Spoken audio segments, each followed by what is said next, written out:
found my next flip, Kawasaki KLE 500. It's listed for 1,200.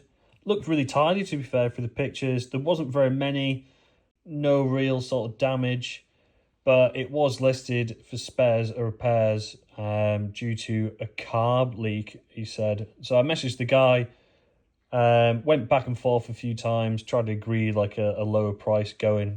Got him down to 1,100, which, as long as there's no massive mechanical damage, is a really decent price. So we just bought this newest flip, KLE 500, non-runner, got an issue with the carb, keeps leaking out tons of fuel. I checked, there's a little bit of rust in the tank, so I'm guessing just wants a good carb clean. Hopefully that's it. Got it for £1,000. Oil, the shock is a little leaky, there's some damage here. Other than that, the bike should be alright. It looks in really good condition. So hopefully it's an easy fix and we can make some money. The guy when I got there, to be fair, was really genuine, really nice guy.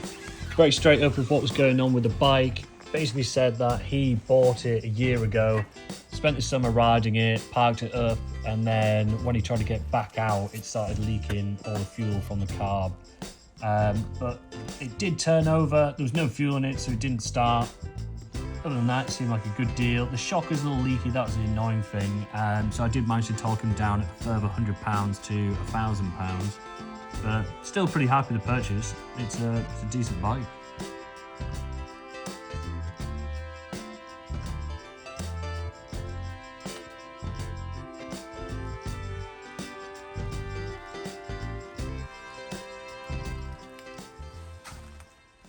The guy that bought it off, he said it does run, it's just it leaks all the fuel out. There was no fuel in it when I went to go buy it, but it did sort of turn over.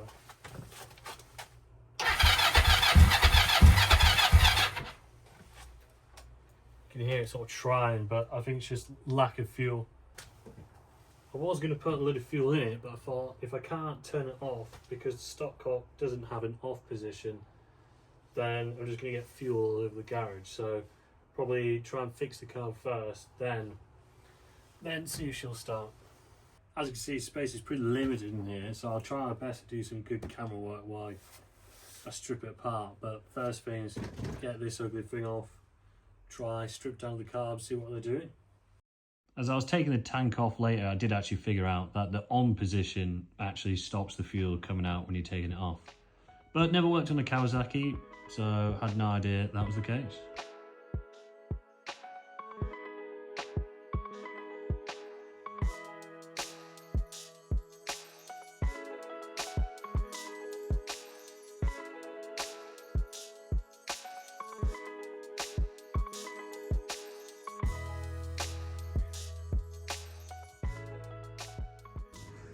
Well, we got the carbs off, which, if it wasn't for these like Jubilee clamps, I think they're called Jubilee clamps, with like rusted and seized, what an absolute nightmare they were to get off.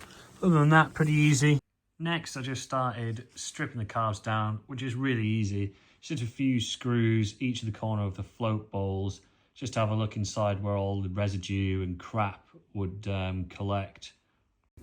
Well, to be fair, other than a little bit of whatever that stuff is, they're actually pretty clean inside. It could have just been one of these rubbers, because they're not really sitting proud at all. Just giving way and just letting it leak out the side. Annoyingly, the footage I've got rebuilding the carbs and then starting the bike for the first time, it didn't work, it like corrupted or something. But essentially all I did was order 2 new seals for the float bowls, put them in, they were only £10, put the carbs back in, and then the bike fired up straight away. And this is the next clip I've got, which is me the next day after putting the panels back on, giving it a quick test ride, blasting it up and down the street, make sure it goes through all the gears and everything, which it does.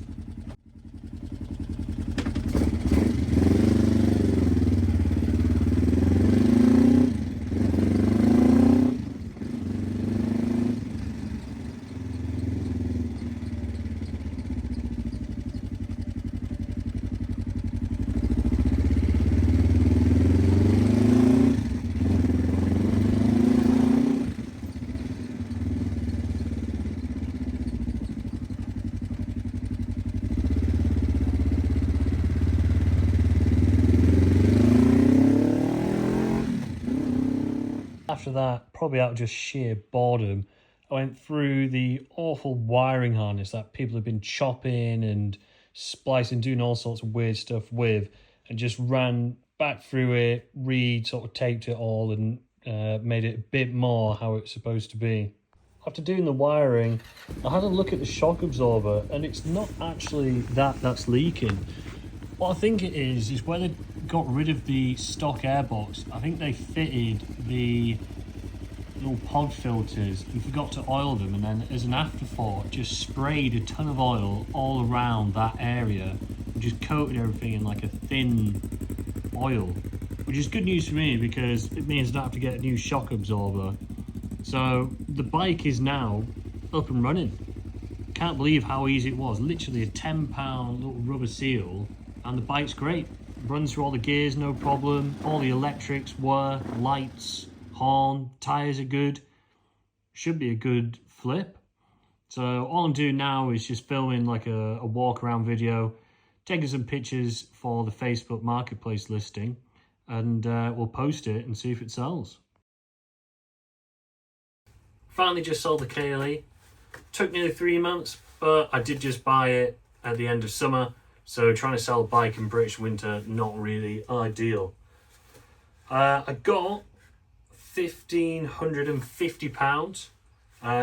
So after buying the bike for £1,000, fuel was 20 quid to go get it, gasket £10 to fix the leak, had to get a new battery because it died over winter. So I spent in total £1,070. I sold it for £1,550, a nice profit of £480. Not bad for a few hours work. Got the next project lined up. Hopefully this sells quicker now as it's springtime, but we'll see.